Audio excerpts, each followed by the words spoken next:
다 같이 일어나셔서 기도하심으로써 2022년 3월 6일 사순절 첫째 주일 예배를 성부, 성자, 성령 하나님께 드리겠습니다.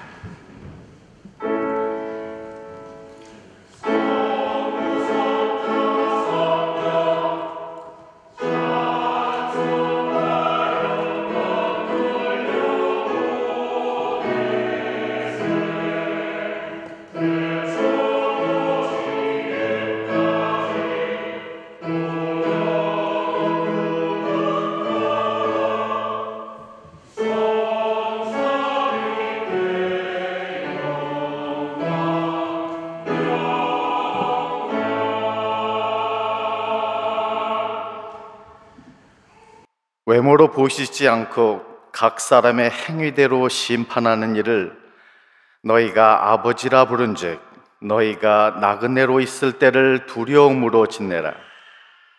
너희가 알거니와 너희 조상이 물려진 헛된 행실에서 대속함을 받은 것은 은이나 금같이 없어질 것으로 된 것이 아니요 오직 흠없고 점없는 어린 양 같은 그리스도의 보배로운 피로 된 것이니라.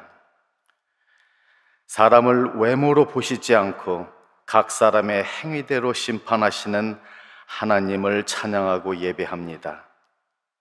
이 시간 우리의 예배를 성령으로 인도하시어 그리스도의 보배로운 피로 우리를 헛된 행실에서 대속하여 주심에 대한 진정한 감사와 기쁨이 각 사람 마음에 풍성하게 하시고 말씀에 대한 순종으로 나아가는 예배가 되게 하여 주시옵소서. 예수님의 이름으로 기도합니다. 아멘. 다음은 마태복음 6장 9절부터 13절까지를 통해서 우리 공동 기도를 갖겠습니다.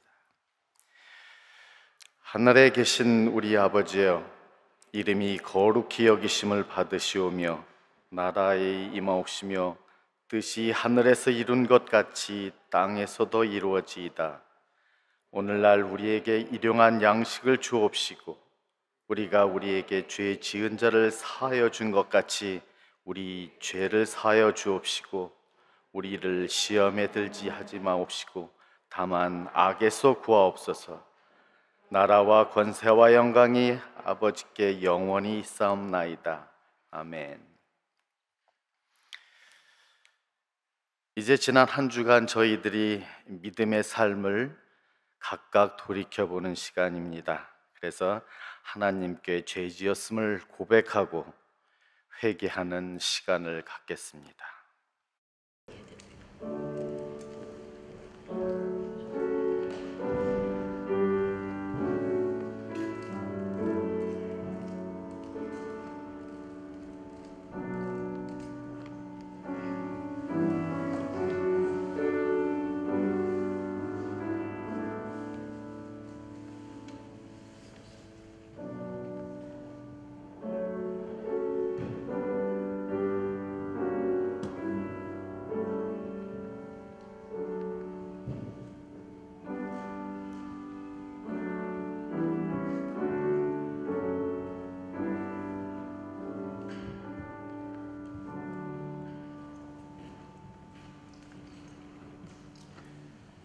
오늘도 우리에게 죄를 고백하며 마음의 아픔과 상처를 내어놓을 수 있는 자리로 인도하여 주심을 감사드립니다.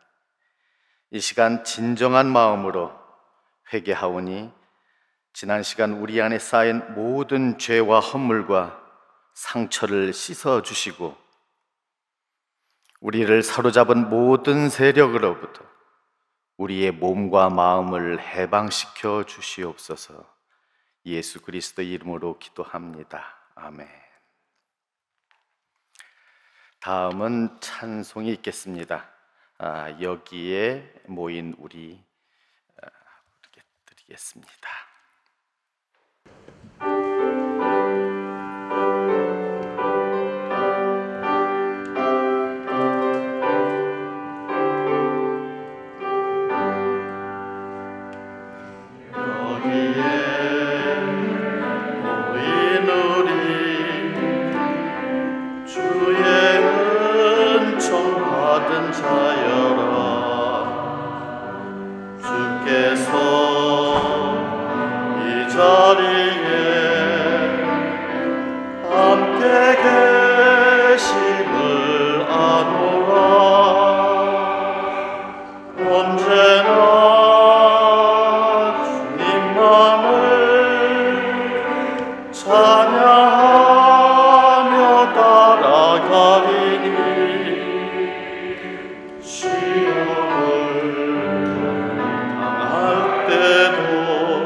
기도의 저 최순규 안수 집사님 오시겠습니다.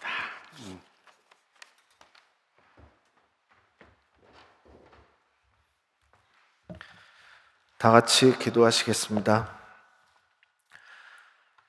사랑이 많으시고 은혜가 충만하신 하나님 아버지, 오늘 사순절 첫 번째 주일 예배에 저희들을 예배의 자리로 인도하여 주셔서 진심으로 감사드립니다.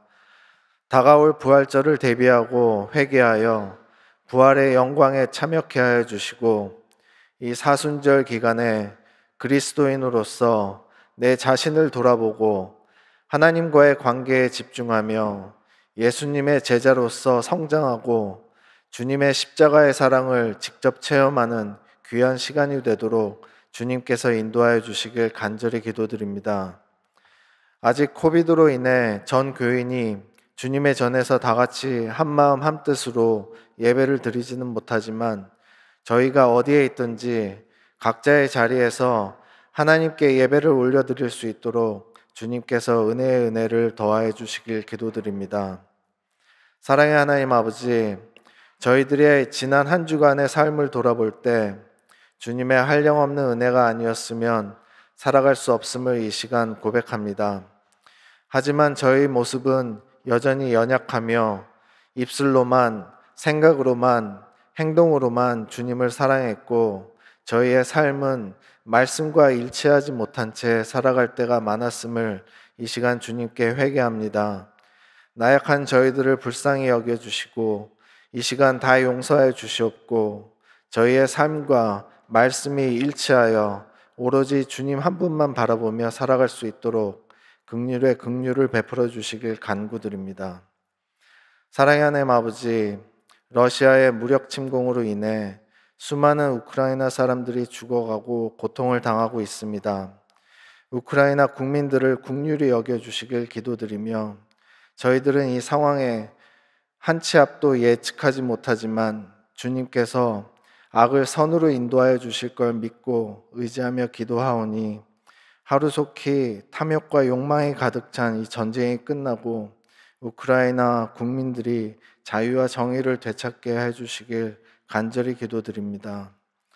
특별히 우리나라를 위해 기도드립니다. 3월 9일에 대한민국 제20대 대통령 선거가 있습니다.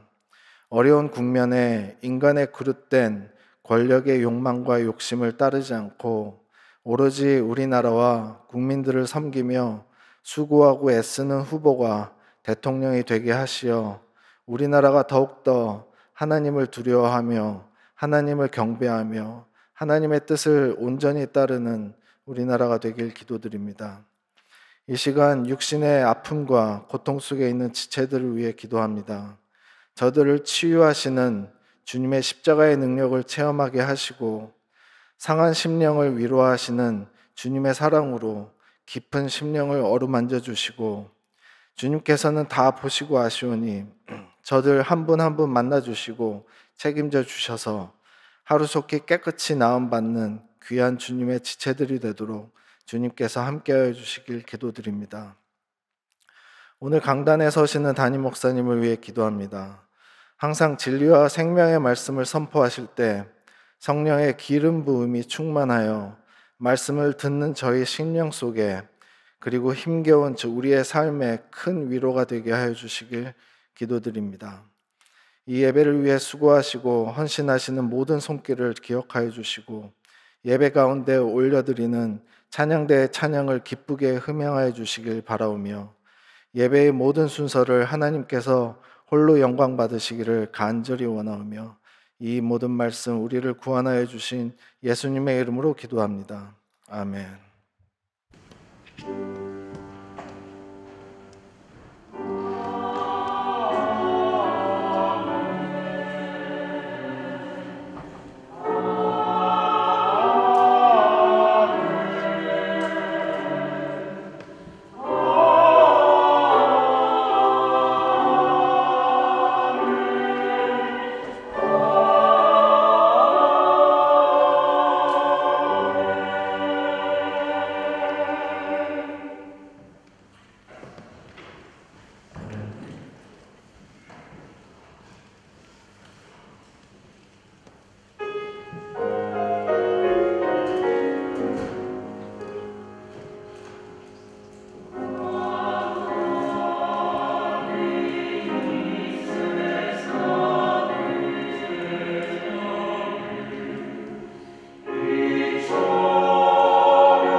오늘 하나님께서 주시는 말씀은 고린도후서 5장 11절에서 21절 말씀입니다. 고린도후서 5장 11에서 21절입니다. 제가 봉독해 드리도록 하겠습니다. 우리는 주의 두려우심을 알므로 사람들을 권면하거니와 우리가 하나님 앞에 알려졌으니 또 너희의 양심에도 알려지기를 바라노라. 우리가 다시 너희에게 자천하는 것이 아니요 오직 우리로 말미암아 자랑할 기회를 너희에게 주어 마음으로 하지 않고 외모로 자랑하는 자들에게 대답하게 하려 하는 것이라. 우리가 만일 미쳤어도 하나님을 위한 것이요 정신이 온전하여도 너희를 위한 것이니 그리스도의 사랑이 우리를 강권하시는도다. 우리가 생각하건대 한 사람이 모든 사람을 대신하여 죽었은즉 모든 사람이 죽은 것이라. 그가 모든 사람을 대신하여 죽으심은 살아있는 자들로 하여금 다시는 그들 자신을 위하여 살지 않고 오직 그들을 대신하여 죽었다가 다시 살아나신 이를 위하여 살게 하려 함이라. 그러므로 우리가 이제부터는 어떤 사람도 육신을 따라 알지 아니하노라. 비록 우리가 그리스도도 육신을 따라 알았으나 이제부터는 그같이 알지 아니하노라. 그런즉 누구든지 그리스도 안에 있으면 새로운 피조물이라. 이전 것은 지나갔으니 보라 새 것이 되었도다.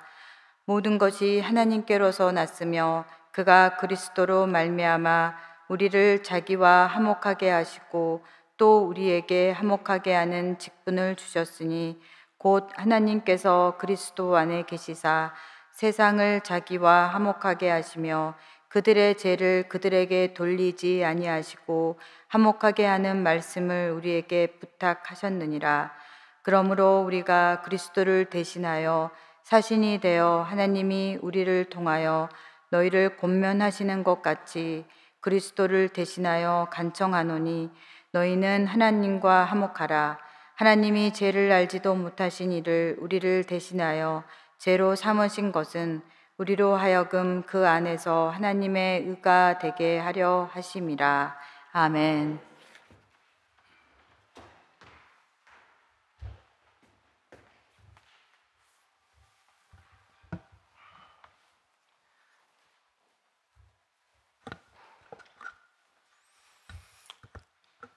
우리가 예수님을 믿고 하나님을 사랑하고 그래서 오늘 이 자리에 모여서 같이 예배를 드릴 수 있는 배경에는 우리에게 복음을 전해주신 분들이 있습니다. 특별히 한국 사람은 이 부분에서 하나님의 사랑과 은혜를 아주 크게 받은 사람들이라고 할 수 있는데 한국에 100여 년 전에 선교사님들이 오시기를 전 세계에서 오셨죠. 미국에서 오시고 영국에서 오시고 유럽에서 오시고 캐나다, 호주에서 오시고 심지어 우크라이나에서도 선교사님들이 오셔서 우리에게 복음을 전해주시면서 예수 그리스도의 사랑을 부어주셨습니다. 그 소중한 분들을 우리가 하나씩 올라가다 보면 오늘 본문에서 말하는 그 우리를 만나게 됩니다. 우리 말고요. 또 너희도 포함하는 우리 말고요. 지금 편지를 쓰고 있는 사도 바울과 그의 형제 디모데를 가리킵니다. 편지를 받는 이 고린도 교회도 다 아는 사실이죠. 그 우리가 바울과 디모데라는 것을. 그런데 11절 말씀에 이렇게 하고 있습니다. 11절 말씀을 보면 뒷부분요. 우리가 하나님 앞에 알려졌으니 또 너희의 양심에도 알려지기를 바라노라. 이렇게 말을 하고 있습니다. 무슨 뜻인가요? 우리가 다 알려졌는데 이미 바울과 디모데라는 거 다 아는데 여기서 말하는 우리는 지금 바울과 디모데만 가리키는 것이 아니고 그들이 누구인지 그들이 정말 어떤 사람들인지, 그들이 무엇을 하는지, 그것을 왜 하는지 이런 것들을 다 포함해서 우리가 하나님에게 알려져 있고, 또 그런 뜻에서 우리가 당신들에게도 알려지기를 바랍니다 라는 말입니다. 이 우리가 등장하는 곳은 2장부터인데 2장으로 가면 거기에서 이 우리가 소개가 되고, 그 다음에 계속 나오면서 본문을 지나서 6장에까지, 6장 13절까지 이어지는 것을 볼 수가 있습니다. 그런데 왜 그렇게 자신들이 누구인지 얘기를 할까요? 오늘 본문 12절에서 그 이유를 볼 수 있습니다. 12절에 보면 우리를 이렇게 소개하는 것은 우리를 너희에게 다시 자천하기 위해서, commend ourselves 하기 위해서가 아니고, 너희 안에 우리에 대한 이 자랑의 기회를 주어서 그들, 곧 마음으로 하지 않고 외모를 자랑하는 사람들에게 대답하게 하려 함이라, 이렇게 말을 하고 있습니다. 여기에 이유가 담겨 있는 거죠. 왜 우리에 대해서 이렇게 얘기를 하는지 이유가 담겨 있는 것입니다. 그런데 이렇게 한 말 중에 중요한 표현이 있는데, 마음으로 하지 않고 외모로 자랑하는 자들이라고 있습니다. 이들도 바울과 디모데처럼 하나님의 말씀을 전한다고 하는 사람들입니다. 그런데 대비가 되는 사람들이죠. 어떻게 대비가 됩니까? 고린도후서에 써 있는 바울의 말에 따르면 이들은 하나님의 말씀을 전한다고 하면서 하나님의 말씀을 혼잡하게 하는 사람들이다. 속임으로 하는 사람들이다. 또 마음으로가 아니라 외모를 자랑하는 사람들이다. 그리고 뱀처럼 간교한 자들이다. 그러나 바울과 디모데는 다릅니다. 그들은 하나님의 말씀을 혼잡하게 하지 않고, 속임수로 하지 아니하고, 또 외모로 하지 아니하고, 마음으로 하며 진실을 나타냄으로써 하면서 하고, 간교함으로 하지 아니하고, 순전함으로 하며 하나님께 받은 것 같이 하나님 앞에서 그리스도 안에서 말을 하는 사람들입니다. 그들이 바로 예수 그리스도의 복음을 전파한 첫 번째 우리가 되는 것입니다. 그들은 복음을 전하는 데 있어서 자기의 목숨을, 자기의 생명조차도 조금도 귀한 것으로 여기지 않은 사람들이라고 할 수 있습니다. 13절 말씀을 봅니다. 우리가 만일 미쳤어도 하나님을 위한 것이요 온전하여도 너희를 위한 것이니 라고 말합니다. 여기서 하나님은 앞에서 1장에서 보면 주 예수 그리스도의 하나님, 자비의 아버지, 모든 위로의 하나님이라고 부릅니다. 그리고 여기서 너희라고 부르는 사람들은 다른 곳에서 말하기를 사망은 우리 안에서 역사하고 생명은 너희 안에서 역사하느니라 라고 말한 사람들이죠. 그들이, 너희라고 부르는 그 사람들이 살 수만 있다면 우리는 죽는 것도 괜찮다 라는 뜻입니다. 여기에 바로 그리스도를 따르는 모든 복음 전도자, 선교자, 목회자의 마음이 있는 것입니다. 하나님께서 멀어진 사람들을 하나님과 화목하게 하고, 이미 화목해진 사람들은 그 관계 안에 머물게 하고 그 안에서 자라게 하려는 그 간절한 마음이 여기에 표현되어 있는 겁니다. 그래서 언제나 어디서나 그들은 선포합니다. 너희는 하나님과 화목하라. 왜냐하면 이들은 세상을 하나님과 화목하게 하신 그 그리스도의 사랑으로 움직이는 사람들이기 때문입니다. 14절을 함께 읽습니다. 이번에는 시작. 그리스도의 사랑이 우리를 강권하시는도다. 우리가 생각하건대 한 사람이 모든 사람을 대신하여 죽었은즉 모든 사람이 죽은 것이라. 네, 그리스도는 한 사람이었죠. 한 사람으로서 모두를 위해서 그리고 모두를 대신해서 죽으셨습니다. 그의 죽으심이 사랑이 되는 것, 그의 죽으심이 사랑이 되는 것은 죽을 수밖에 없는 모든 사람을 살리시는 죽음이기 때문입니다.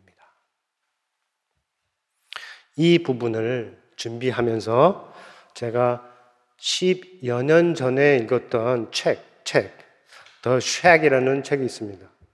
The Shack이라는 책이 떠올랐습니다. 이 책은 출판사에서 거절되어서 저자가 직접 출판을 한 책입니다. 그런데 1년 만에 100만 부 이상이 팔리는 베스트셀러가 되었습니다. 한국말로도 번역이 되었고요. 오두막이라고.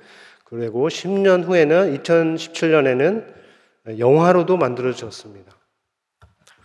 제가 차마 영화를 봤는지 안 봤는지 기억을 한다고 한다면 그 말은 못 드리겠는데 영화로도 나왔습니다.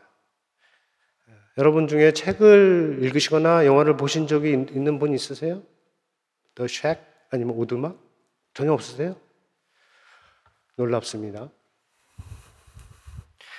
네. 안 그러셨다면 한번 책을 보시던가 영화를 보시기를 권합니다. 가족이 다 같이 보기, 가족 영화도 아주 좋습니다. 간단하게 소개하면 책의 주인공은 맥이라는 남자입니다. 그는 가족을 너무 아주 많이 사랑한 남편이요 아빠였습니다. 그가 어느 날 아이들만 데리고, 아이들이 셋인데 이 아이들만 데리고 휴양지로 가요. 이 가족에게 이 가족의 삶을 흔들어, 특별히 맥을 흔들어 버리는 사건이 일어나는 곳인데 그곳으로 갑니다. 가는 길에 한 폭포를 듣는데 이 폭포의 이름은 멀트노마 아니면 멀로마 폭포라고 하는 곳인데 실제로 있는 폭포입니다. 미국 오레곤주에. 혹시 여기를 가보신 분은 있으세요? 이 폭포에? 폭포가 아주 멋있게 떨어지는데 밑에 웅덩이가 있고 그리고 그것을 볼 수 있도록 이렇게 중간에 다리, 사람이 갈 수 있는 다리가 있다고 하는데 이 폭포를 보러 가족이 다 같이 들립니다. 근데 이 폭포에는 연결된 전설이 있다고 하는데 이 막내딸 미시가 아빠에게 그 전설의 내용을 알려달라고 조릅니다.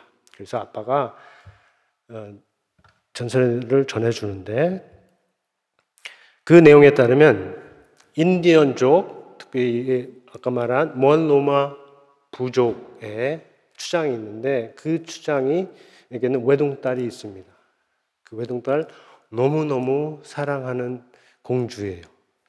그래서 이웃 부족에서 아주 용감하고 멋있는 신랑감도 찾아서 결혼을 준비해 줍니다. 그런데 그렇게 즐거운 기쁜 결혼식이 될 것인데 그 결혼식이 이루어지기 며칠 전에 이 부족뿐만 아니라 주변의 모든 부족에 있는 남자들을 죽이는 병이 돌기를 시작을 한 겁니다. 유행병과 같이 돌기 시작해서 남자들이 한 사람 한 사람 쓰러지고 그리고 죽어가는 상황이 되었습니다. 그래서 긴급 부족회의가 열렸고 그 회의에서 한 원로 아니면 장로라고 할 수 있는 한 나이 든 약을 관련한 사람이 자기가 그 옛날에 아버지한테 들은 또 다른 전설 얘기를 해줍니다. 전설적 예언이죠. 그것에 따르면 이 지금 일어나고 있는 이 것처럼 남자들을 죽이는 유행병이 돌 것인데 그 병을 멈출 수 있는 유일한 길은 추장들의 딸들 중에서 순결하고 깨끗한 자가 스스로 자원해서 자기 생명을 모두를 위해서 바치는 것입니다. 구체적으로 말하면 그 부족에 있는 곳에 큰 강이 있는데 그 큰 강이 내려다 보이는 절벽, 그 높은 절벽에 올라가서 거기서 밑에 바위가 있는 곳에 떨어져 뛰어내리는 것입니다. 이 내용이 알려진 후에 이 추장들의 딸 한 10여 명이 이 원로의 앞으로 불림을 받았습니다. 한참 보고 얘기를 하고 토론을 했는데 결론적으로 사실인지도 확실히 모르는 그 전설을 따라서 그렇게 소중한 생명을 바치게 할 수 없다라고 결론을 내린 것입니다. 네, 병은 계속 퍼져나갔고 많은 남자들이 쓰러졌고 결국 이 결혼을 준비하고 있던 이 남자도 걸리게 됩니다. 그를 사랑했던 공주는 뭔가 해야 한다는 것을 알았고 사경을 헤매고 있는 그 남자의 열을 식혀주고 부드러운 키스를 한 후 빠져나갑니다. 그리고 밤새도록 가서 그 절벽 꼭대기까지 이르고 전설이 말하는 그곳에 이릅니다. 기도하고 그 당시에 신에게 자신을 바친 다음에 거침없이 절벽 아래로 뛰어내렸습니다. 그 순간에 온 마을에 있던 남자들, 아파서 누워있던 남자들이 일어나기 시작했습니다. 온 부족이 기뻐하고 축하하기 시작했습니다. 그런데 이 결혼식을 준비했던 이 남자에게 자신이 사랑했던 공주가 보이지 않았습니다. 그와 함께 모든 이들이 절벽을 향해 갑니다. 예상했던 대로 절벽 아래서 공주를 발견하고 바위들 위에 부서진 그 몸 주변으로 사람들이 모입니다. 그리고 그 가운데서 이 공주의 아빠가인 추장이 신에게 부르짖으며 그녀의 죽음이, 나의 딸의 죽음이 영원토록 기억될 것이다 라고 외칩니다. 그 순간에 공주가 뛰어내렸던 그 절벽 그곳에서 물이 떨어지기 시작했고 떨어지면서 그 물이 부드러운 물 한 개로 바뀌고 사람들 발치로 떨어지고 그곳에 물 웅덩이가 이렇게 만들어졌다는 내용입니다. 이런 내용을 들은 이 막내딸 미씨는 평소와 다르게 심각합니다. 아무 반응도 보이지 않고 차로 갑니다. 그날 저녁에 모든 것을 마치고 자기 전에 하는 기도 시간이 있는데 미씨의 기도 시간이 되었을 때 미씨가 기도를 하지 않고 아빠에게 묻습니다.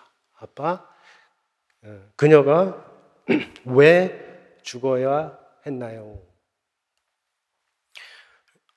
네, 아빠 맥은 무슨 말인가 잠시 생각했다가 그 멀로마 공주에 대한 것을 알고 꼭 죽어야 했던 것은 아니란다. 자기가 사랑하는 사람과 백성을 위해서 자기의 목숨을 스스로 바친 거란다. 이렇게 대답을 했고 그리고 대화는 계속 이어져 갑니다. 오늘 설교 중에 이 내용을 다루는 이유는 우리가 이해하는 복음과 연결되는 부분이 많이 있기 때문입니다. 그 중에 하나가 희생입니다. 희생, sacrifice, 이 희생이라는데 희생은 절대 쉬운 일이 아니죠. 그러나 사랑하는 자를 위해서라면 누구든지 기꺼이 할 수 있는 것이 희생입니다. 부모는 자식을 위해서 많은 것을 희생을 합니다. 자식을 그만큼 사랑하기 때문이죠. 나라를 사랑하는 이들은 나라를 위해서 자기의 목숨을 바칩니다. 반대로 보면 모든 희생은 모든 희생은 사랑을 뜻하죠. 그래서 누군가를 위해서 목숨을 주었다 하면 무엇인가요? 그 사람을 그만큼 사랑한다 하는 것입니다. 물론 희생에도 종류가 있습니다. 자신을 위해서 남을 죽이는 희생이 있고 남을 위해서 자신을 바치는 희생이 있습니다. 멀로마 공주의 희생은 사랑하는 이를 살리기 위해서 자신을 바친 것입니다. 자신의 희생으로 다른 사람을 살리는 대속적인 죽음인 것이죠. 살아난 사람들이 받은 것은 어려운 말로 하면 대속적 죽음을 통한 구원, redemption by atoning death 라고 부를 수가 있겠습니다. 이것은 바울이 전하는 복음의 구원과 많이 다르지 않습니다. 14절을 다시 한번 보면 뒷부분에 뭐라고 되어 있나요? 한 사람이 모든 사람을 대신하여 죽었은즉 모든 사람이 죽은 것이라. 그리고 로마서 3장에 가면 이런 말씀이 있지, 여러분도 많이 들었을 텐데, 모든 사람이 죄를 범하였음에 하나님의 영광에 이르지 못하더니, 그 다음엔 없지만 거기에 들어갈 말은 또 모든 사람이 그리스도 예수 안에 있는 속량으로 말미암아 하나님의 은혜로 값없이 의롭다 하심을 받았느니라. 그리고 오늘 성가대가 찬양한 요한복음 3장 16절 말씀은 여러분들 다 외우고 있죠? 하나님이 세상을 이처럼 사랑하사 독생자를 주셨으니 이는 그를 믿는 자마다 멸망하지 않고 영생을 얻게 하려 하심이라. 이렇게 말씀하셨는데 이 말씀들이 공통적으로 하는 게 뭐예요? 하나는 모든 사람이 구원을 필요로 하는 상황을 얘기합니다. 뭐 착하거나 악하거나 멀로마 부족의 남자들의 경우처럼 모든 사람이 구원을 필요로 하는 상황, 거기에 모두를 위해서 자기의 생명을 바치는 한 사람, 그리고 세 번째 뭐예요? 모든 사람의, 그 한 사람의 죽음으로 모든 사람에게 미치는 이 구원의 은혜를 말을 하고 있습니다.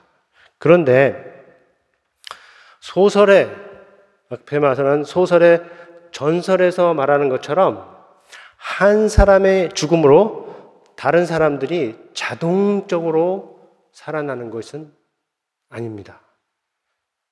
우리 복음에서 말하는 예수 그리스도의 구속하심은 예수님의 죽으심으로 소설에서 말하는 것처럼 남자들이 바로 자동적으로 살아나는 것이 아니고, 여기서는 우리 복음이 말하는 것은 한 사람이 죽음으로 모두가 다 죽고 그 한 사람이 다시 살아나심으로 모든 사람이 다 같이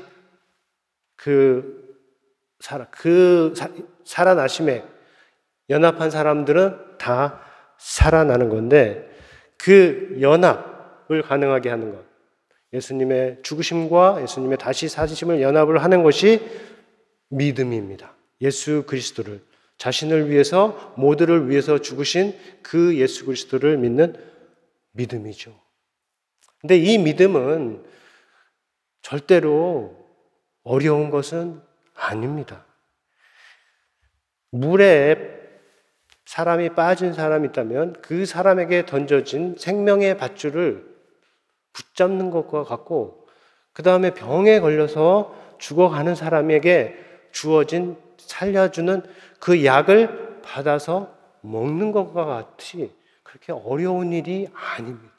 그런데도 그렇게 하지 못하는 것은 여러 이유가 있겠지만 바울의 말로 하면 한마디로 지금 구원을 필요로 하는 상황에 있다는 것을 모른다는 것이고, 그 다음에 다른 말로 하면 이 세상의 신의 역사로 말미암아서 그 마음이 혼미해져서 정말 예수 그리스도의 영광의 복음의 빛이 그 마음에 비치지 못하기 때문이라 이렇게 우리가 이해는 할 수가 있습니다.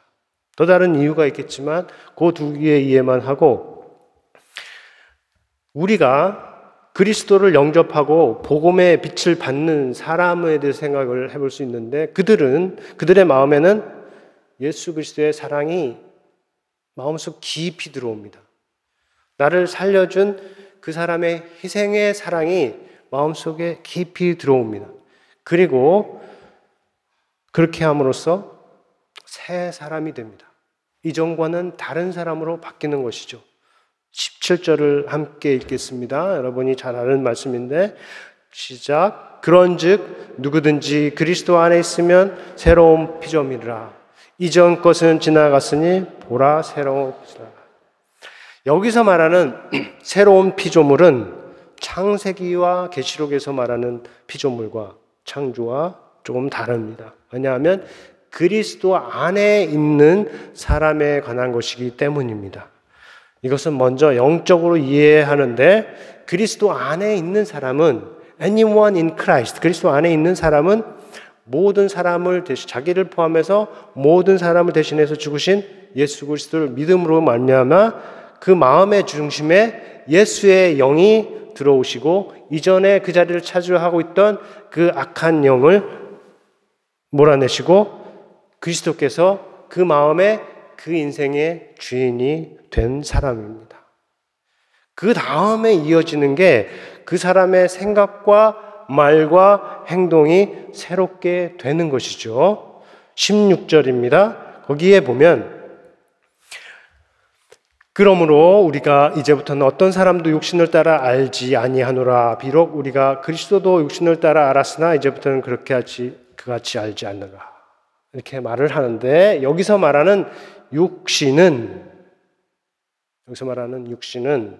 우리가 밥 먹고 우리가 건강하게 유지하고 우리가 사용하는 이 몸을 말하는 게 아니고 이 몸으로 할 수 있는 모든 나쁜 것, 그것을 상징하는 은유적 표현으로 육신을 쓴 것입니다. 그래서 육신을 따라 알았다 하면 지난주에 만난 외모로 알았다 하는 것도 될 수 있고 세상의 관점으로 안다, 세상의 관점으로 본다라고 이해를 할 수 있는 것입니다. 그것이 바울과 디모데도 예전에 가졌던 방식이라고 하니까 우리가 깊이 생각해 보아야 할 부분입니다. 육신을 따라 우리도 예수 그리스도를 알았다. 바울과 디모데가 우리들 중에 아직 그리스도를 육신을 따라 아는 경우가 있을 수가 있습니다. 신앙생활도 지금 그렇게 하고 있을 수 있습니다.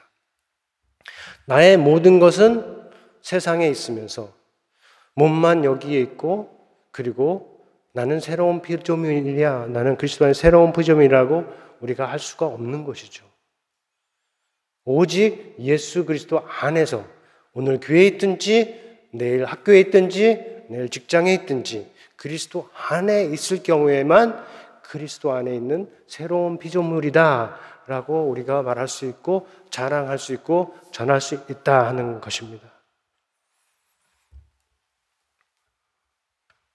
사람을 육신을 따라 알지 않는 것, 또 사람을 외모로 취하지 않는 것, 그것은 바로 그리스도 안에 있다는 증거 중에, 참 증거 중에 하나입니다. 그리고 또 다른 증거는 자기를 위해서 목숨을 주셔서 자기를 새로운 피조물로 만들어주신 그 그리스도의 희생의 뜻에 맞추어서 사는 삶입니다. 15절 함께 보겠습니다. 15절 같이 읽을까요? 시작. 그가 모든 사람을 대신하여 죽으시는 자들로 하여금 다시는 그들 자신을 위하여 살지 않고 오직 그들을 대신하여 죽었다가 다시 살아나신 이를 위하여 살게 하려 하심이라. 네, 그리스도께서 모두를 위해서 죽으셨습니다. 아무도 죽지 말고 살게 하시려고, 죽지 말고 살게 하시려고. 아까 멀로마 공주가 다른 사람들을 살기 위해서 자신을 던진 것처럼 그것이 이해가 된다면 예수 그리스도의 죽음도 이해하는 데 어려움이 없을 것입니다. 살라고 자신을 주셨습니다. 그런데 그 삶에는 두 방식이 있음을 이 말씀을 통해서 우리가 볼 수가 있습니다. 하나는 자신을 위해서 사는 삶, 그리고 다른 하나는 그리스도를, 자기를 위해서 죽으셨다나 다시 사신 그리스도, 그분 그리스도를 위해서 사는 삶입니다. 자신을 위한 삶, 우리가 모두가 사는 삶이죠. 이 삶은 참 좋은 것 같지만 복음적으로 의해서 크게 본다면 결국 다 같이 망하는 삶입니다. 반면에 그리스도를 위하여 사는 삶은 남도 살리고 결국은 나도 살게 하는 삶입니다. 한번 생각해 보세요. 두 마을이 있는데 한 마을에는 자기를 사랑하는 사람들 10명이 살고 있고 다른 마을에는 이웃을 사랑하는 사람 100명이 있다고 생각을 해보세요. 이 두 마을 중에 어디가 더 살기 좋을까요? 구원받은 자들의 모임인 교회에 대해서도 비슷하게 생각해 볼 수가 있습니다. 자기를 사랑하는 10명의 성도가 있는 교회하고 그리고 그리스도를 위해서 살아가는 100명의 성도가 있는 교회, 두 교회가 있다고 상상해 보세요. 어느 쪽에 진정한 평화가 있을까요? 10명에 있는 교회, 100명이 있는 교회. 자기를 사랑하는 사람들 10명, 아니면 그리스도를 위해서 사는 사람 10명, 100명. 어디에 진정한 주님의 평화가 있을까요? 우리가 생각을 해볼 수가 있는 것입니다. 제 소원은 우리 교회 모든 성도님들이 이 예수 그리스도의 죽으심, 우리가 성찬식 때마다 만나고 있는 이 예수 그리스도의 죽으심에 관한 말씀들을 제대로 이해해서 예수 그리스도 안에서 하나님과 화목한 사람으로 계속 머물고 그리고 자기를 위해서가 아니라 그리스도를 위해서, 자기를 위해서 죽으시고 다시 사신 이 예수 그리스도를 위해 사는 사람들이 한 사람씩 늘어나는 것입니다. 그래서 때가 되었을 때 이 교회 안에 그런 사람들로 가득한 모임이 되는 교회가 되는 것이 우리 교회를 향한 저의 소원이고 기도입니다. 여러분들께서 같이 마음으로 동참해 주실 것이라고 믿습니다. 우리가 시간에 들은 말씀 생각하면서 거듭의 기도 시간을 갖겠습니다.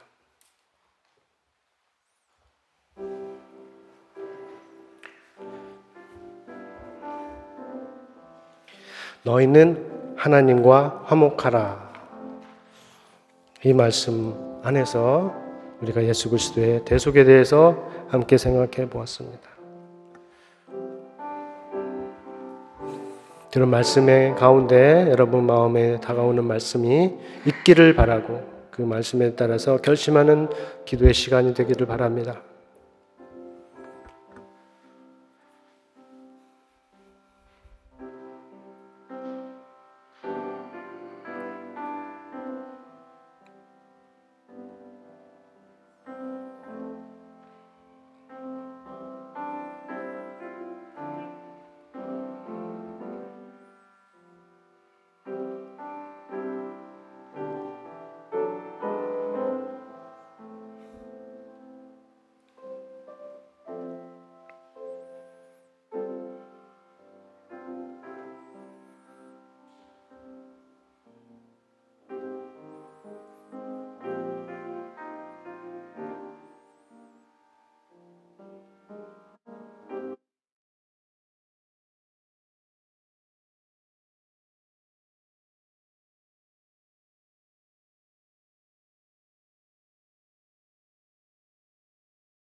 모든 사람을 위해 죽으신 그리스도의 사랑에 감사합니다. 모든 사람을 위해서 다시 사신 그리스도를 인하여 하나님께 찬양과 감사를 올립니다. 그 그리스도 안에서 우리를 새롭게 맞이해 주셔서 모두 새로운 피조물로 세워주심을 감사합니다. 그리스도 안에서 화목한 자로 살아가게 하여 주시고 화목한 자로 남아있게 하여 주옵소서. 시간에 말씀을 통해서 주시는 감동하심에 따라서 마음에 결심한 기도들 하나님께서 기뻐 받아주시고 열매로 이어질 수 있도록 인도하여 주옵소서. 예수님의 이름으로 기도합니다. 아멘. 이 시간은 우리가 다 같이 3월 첫째 주일 성찬식을 함께 거행을 하겠습니다.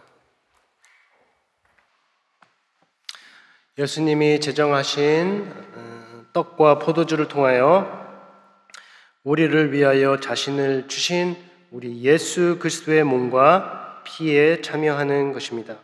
오늘 말씀과 연결해서 기억할 것은 예수 그리스도 안에서 하나님께서 세상을 자기와 화목하게 하셨다는 것입니다. 다시 한번 말하지만 그는 우리의 화평이십니다. 서로 대적하고 서로 차별하는 사람들의 세상에 오셔서 미움과 차별의 벽을 자기 육체로 허무시고 우리 가운데 진정한 평화의 길을 열어주셨습니다. 우리를 위해 주신 이 주님의 살과 피를 기념하는 이 복된 자리에 여러분 모두를 예수 그리스도의 이름으로 초대합니다. 다만 성찬에 참여하는 사람은 떡이나 잔을 받기 전에 자기 스스로를 살피고 주의 몸을 분별하고 성찬에 참여해야 합니다. 성경에 누구든지 주의 떡이나 잔을 합당하지 않게 먹고 마시는 자는 주의 몸과 피에 대하여 죄를 범하는 것이다. 주의 몸을 분별하지 못하고 먹고 마시는 자는 자기의 죄를 먹고 마시는 것이니라 라고 말씀을 하셨기 때문입니다. 이 시간 먼저 떡을 떼겠습니다. 주님께서 잡히시던 밤에 떡을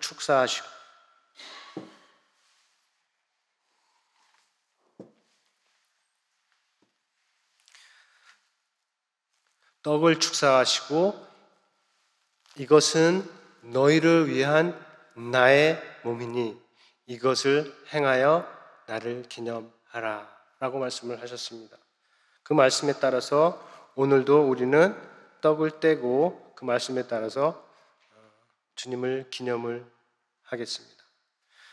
그리고 떡을 떼신 직후에 잔을 들고 주님께 이것은 너희를 위해 많은 사람의 죄사함을 위하여 너희를 위해 주는 나의 피 곧 언약의 피니라. 이것을 행하고 행할 때마다 나를 기념하라 라고 말씀을 하셨습니다. 그 말씀에 따라서 우리도 오늘 잔으로부터 마시겠습니다. 잠시 기도하겠습니다. 거룩하신 아버지여, 멸망하는 세상을 구원하기 위하여 세상에 독생자를 보내주심을 감사합니다.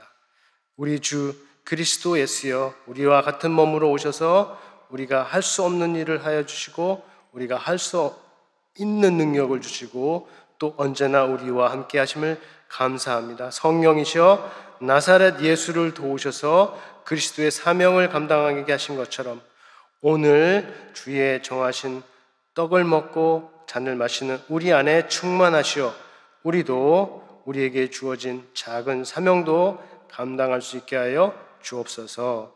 예수님의 이름으로 기도합니다. 아멘. 이제 함께 떡을 먹고 잔을 받고자 합니다. 세례 교인이라면 누구나 참석을 할 수 있습니다. 앞으로 나오시되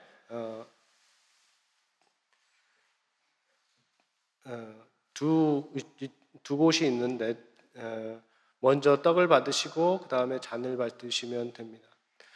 성찬위원들이 이것을 떡을 보여주고 잔을 보여주면서 이것은 주님의 몸입니다. 이것은 주님의 피입니다라고 하면 받으신 분은 아멘으로 대답을 하시면 되겠습니다. 이쪽 반주자부터 먼저 하고요. 그리고 이쪽은 이렇게 권사님부터 이렇게 나오셔서 시작을 하면 되겠습니다.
이거 여기 있어요.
기도하겠습니다.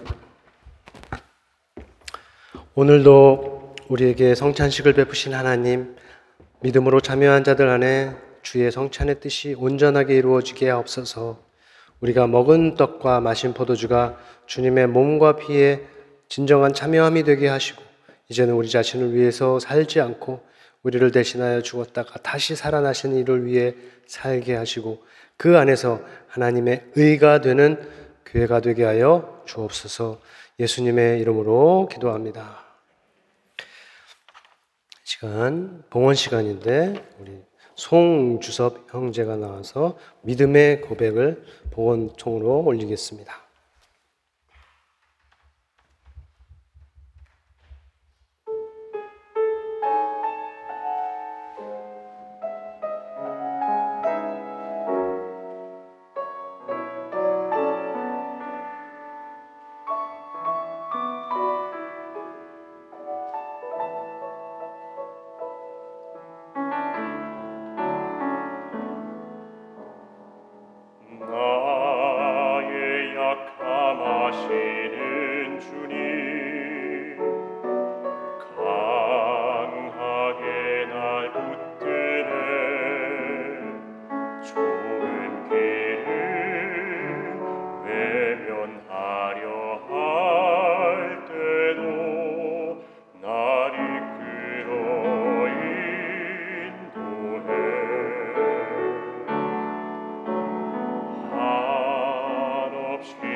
생명을 주시는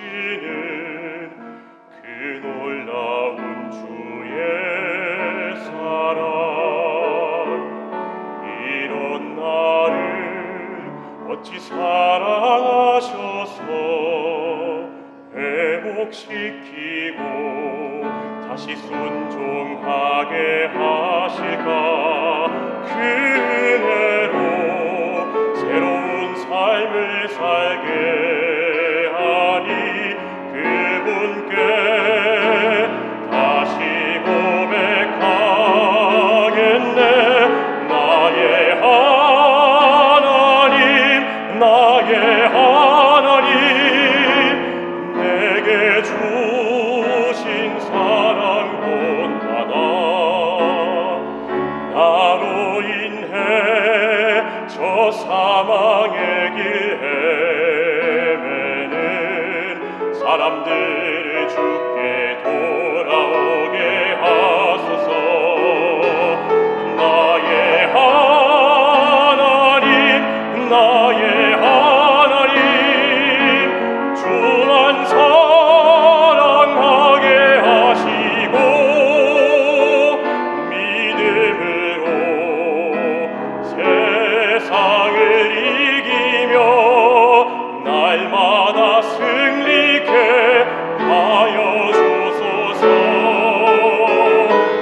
나의 하나님, 나의 하나님, 주만 사랑하게 하시고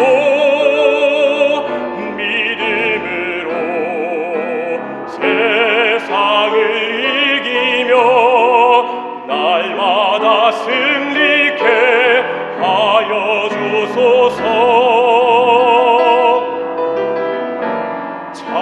찬양과 감사로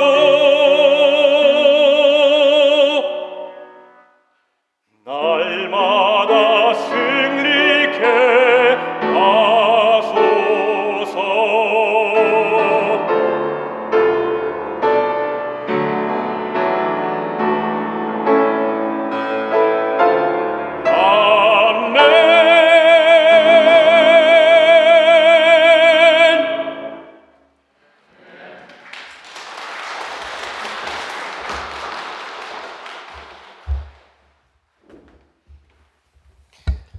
아멘.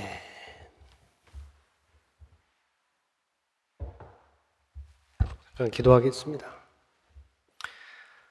기쁜 마음으로 즐겨내는 자를 사랑하신 하나님, 우리에게 베풀어 주신 사랑과 은혜가 무궁함을 언제나 기억하며 감사하고 찬양합니다. 이 시간 즐겨내는 마음으로 예물을 구별하여 드립니다. 주 예수 그리스도를 믿는 믿음과 하나님에 대한 사랑과 성령께서 이끄시는 마음의 순종의 표현으로 받아주시고 복음 안에서 허락하신 모든 복을 받아 누리고 전하는 삶으로 한 걸음 더 나아가게 인도하여 주시며 예물과 함께 올리는 모든 간구를 들으시고 응답하여 주옵소서. 드려진 헌금을 더욱 거룩하게 하시어 사용하는 교회로 하여금 하나님 나라를 위해 열매 있게 사용되도록 인도하여 주옵소서. 예수의 이름으로 기도합니다. 아멘.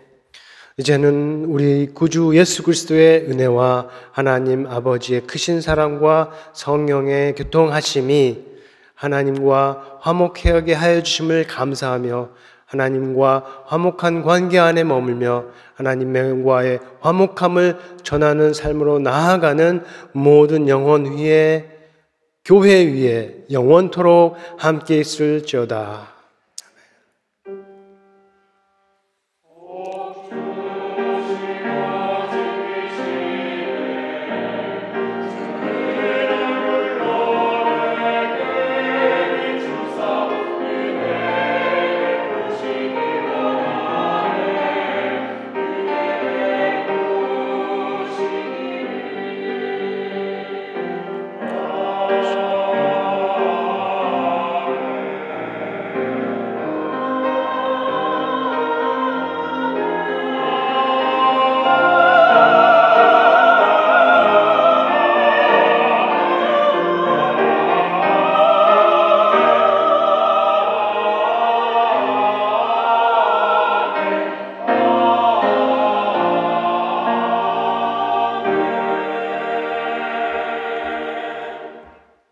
아멘.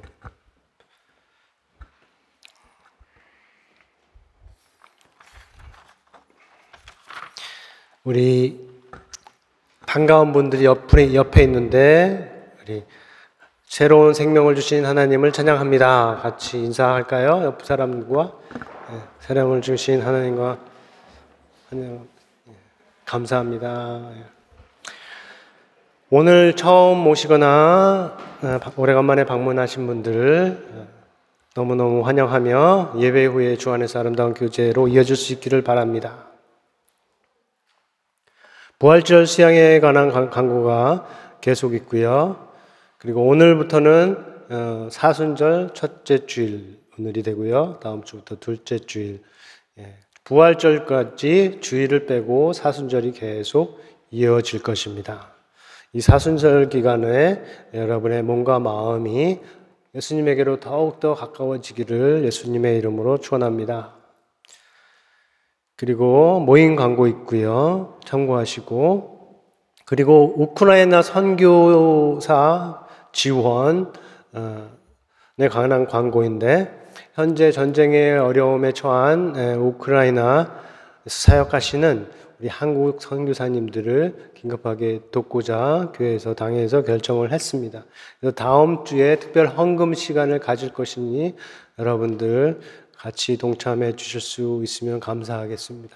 저는 우크라이나에 2번 갔다 왔는데 거기서 만난 우크라이나 사람들 참으로 순수하고 순박하고 복음에 그래도 거기 이미 정교로 대부분이 예수를 믿지만 한국에서 이렇게 선교사님들이 가셔서 전하는 복음에도 굉장히 반응이 좋고 사람들이 참 좋습니다. 이 사람들이 지금 이렇게 어려움에 처했다는 건 참으로 안타까운 소식인데 우리가 도울 수 있는 도움에 적극적으로 참여할 수 있으면 감사하겠습니다. 그리고 오늘 찬양을 했던 우리 송주섭 형님 어디 갔어요? 화장실 갔네? 네, 딱 타이밍에 맞게. 오늘이 마지막 예배래요. 짧게 왔는데 오늘 예배를 이렇게 들어왔는데 마지막에 이렇게 멋진 찬양을 하나님께 올리고 우리에게 감동을 줘서 너무너무 감사합니다. 여러분 만나면 축복의 인사를 나눠줄 수 있기를 바랍니다. 교제 아름다운 교회로 지혜로 이어지기를 바라고, 그리고 다음 한 주간도 여러분들 모두 가정적으로 개인적으로 다 복되고 건강한 삶을 살기를 예수님의 이름으로 축원합니다. 네, 고맙습니다. 예배를 마치겠습니다.